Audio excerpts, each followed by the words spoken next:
Hello friends, welcome to my channel A K fitness. Guys, आज मैं आपके सामने एक इन्फॉर्मेशन शेयर कर रहा हूँ जिसमें मैं आपको बताने जा रहा हूँ कि what are the benefits of weight training. सबसे पहले मैं उन लड़कियों के बारे में डिस्कस करूँगा जो लड़कियाँ वेट ट्रेनिंग को बिल्कुल नेगलेक्ट करती हैं एंड से अगर वो वेट ट्रेनिंग करेंगी तो उनके मसल में बल्कीनेस आ जाएगी या हैवीनेस आ जाएगी। So guys, it's totally a myth as I told in to my early video. Because अगर मैं बात करता हूँ फीमेल हार्मोन प्रोफाइल की, that is quite different as compare to man. अगर लड़कियाँ अपनी ग्रोथ को मैन से कंपेयर करती हैं, it's totally wrong. Because man का जो हार्मोनल प्रोफाइल है that is quite different as compare to female. So don't worry about that कि आपकी जो बॉडी है बल्कि हो जाएगी। Just do the weight training.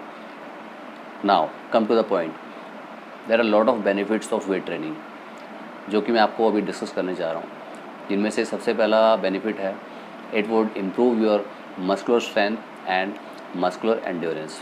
Guys, you know, आजकल के टाइम में हम कोई भी हाउस होल्ड एक्टिविटीज़ करते हैं तो उसमें we need good muscular strength and muscular endurance. अगर मुझे कोई भी लोड, पर्टिकुलर लोड एक जगह से उठा के मुझे दूसरी जगह भी लेके जाना है, for that thing I need good muscular strength and good muscular endurance. So अगर मुझे अपनी मस्कुलर स्ट्रेंथ को इम्प्रूव करना है या मुझे अपनी मस्कुलर एंड्योरेंस को इम्प्रूव करना है तो I need to do weight training. And one more thing, especially for older adults, there are chances of injury and falls just because of lack of balance. अब lack of balance क्यों होगा? Because उनके muscle में strength नहीं है। तो अगर वो इस चीज़ को प्रिवेंट करना चाहते हैं, to prevent injury and falls, so they need to do weight training. अगर वो स्ट्रेंथ ट्रेनिंग करते हैं या वेट ट्रेनिंग करते हैं, सो definitely it would help them कि वो उनके जो गिरने के चांसेस होंगे या फिर इंजरी के चांसेस होंगे वो मिनिमाइज हो जाएंगे। So come to the next point, that is to improve your body composition and physical appearance. So guys, if you do weight training with a balance diet, so definitely it would improve your lean body mass and it would improve your metabolism and it would decrease your body fat. So अगर ये सारे factors आपके improve हो रहे हैं so definitely आपकी जो physical appearance है वो इम्प्रूव होगी। बिकॉज आपकी बॉडी में अगर मसल मास इम्प्रूव हो रहा है या फिर बॉडी फैट कम हो रही है तो आपकी बॉडी टोन दिखेगी और आपकी बॉडी फर्म दिखेगी। So it's very good thing for women जो लड़कियाँ टोनिंग के लिए देखती हैं फिजिकल एक्टिविटी को, so they can get this benefit from weight training. Now come to the third point, it would improve the tendon and ligament strength. Guys, tendon and ligaments are connective tissues जो कि आपकी muscle और bone को connect करती है या फिर bone to bone connect करते हैं। सो अगर आपकी टेंडन और लिगामेंट की स्ट्रेंथ अच्छी होगी तो आपकी जो जॉइंट की एक एफिशिएंसी है, जॉइंट की मूवमेंट एफिशिएंसी है, दैट वुड बी बेटर। तो उसके लिए आपको वेट ट्रेनिंग या स्ट्रेंथ ट्रेनिंग करनी पड़ेगी। Next point, it would improve your bone density. Guys, bone density is a very important factor क्योंकि ये एक ऐसी चीज़ है जो एक टाइम के बाद हर साल आपकी थोड़ी थोड़ी कम होती जाती है। सो स्पेशली फॉर वुमेन में बोन डेंसिटी कम होती है एज़ कम्पेयर टू मैन। सो अगर ज़्यादा आपकी बोन डेंसिटी कम होगी so it would impacting your bone strength and आपको अगर थोड़ी सी भी चोट लगेगी तो बोन फ्रैक्चर होने के चांसेस ज़्यादा होंगे। So at least for maintaining your bone density आपको वेट ट्रेनिंग करनी होगी या फिर आपको स्ट्रेंथ ट्रेनिंग करनी होगी। बिकॉज बोन डेंसिटी के बिना, अगर आपकी बोन डेंसिटी अच्छी नहीं है तो आप किसी भी लोड को उतना बेयर नहीं कर सकते effectively, right. So come to the next point, it would improve your blood cholesterol. I am talking about LDL।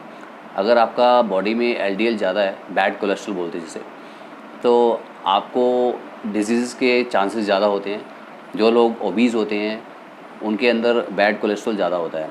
So it is proven thing, अगर आप रेगुलर वेट ट्रेनिंग करते हो तो definitely it would improve your bad cholesterol, it would decrease the bad cholesterol. So next point is it would improve your blood pressure. Guys, it is also proven thing कि अगर आप regular weight training करते हो तो definitely it would improve your blood pressure. जिन लोगों का blood pressure ज़्यादा रहता है तो I am talking about diastolic blood pressure and systolic blood pressure. तो दोनों में डिक्रीमेंट आता है अगर आप रेगुलर वेट ट्रेनिंग करते हो। And next point is for diabetes people, जिनको डायबिटीज़ है, टाइप 2 डायबिटीज़ है, तो उनके लिए वेट ट्रेनिंग बहुत हेल्पफुल है, because it would improve their insulin sensitivity. ठीक है, सो जो लोग डायबिटीज़ से जूझ रहे हैं, so I would say try to get this routine of weight training, right? And last point is it can decrease the depression and stress. guys, आजकल के टाइम में जो इतना स्ट्रेस है, आई वुड से आप, इट्स वेरी प्रैक्टिकल थिंग, अगर आप थ्रू आउट द डे इतने स्ट्रेसफुल रूटीन से आप गुजर रहे हो, ठीक है, शाम को अगर आप आके आधे घंटे का या पौने घंटे का या फिर 1 घंटे का वर्कआउट करते हो, so definitely it would help you to come out of that stress. आपका जो स्ट्रेस होगा वो ऑटोमेटिकली रिलीज़ हो जाएगा। Just try it. So guys, these all are the benefits of weight training, और you can say resistance training. यहाँ पर आपको ये देखना है, आपका जो रेजिस्टेंस ट्रेनिंग का जो पैटर्न है, it can be with free weight, it can be with machine weights, it can be your body weights, और it can be with your any kind of resistance band. सो आप किसी भी वे में कर सकते हो, बट आपको उतने ही बेनिफिट्स मिलेंगे जो कि आपको फ्री वेट से मिल रहे हैं या मशीन वेट से मिल रहे हैं, it doesn't matter. So I would suggest everybody, इधर मेन और विमेन और ओल्डर एडल्ट्स, जो भी हैं, आप अपने रूटीन में कुछ ना कुछ strength training in the form of any weight ज़रूर करनी चाहिए आपको। So guys, if you really like my video, then please click on like button and subscribe me and keep supporting me. Thank you so much.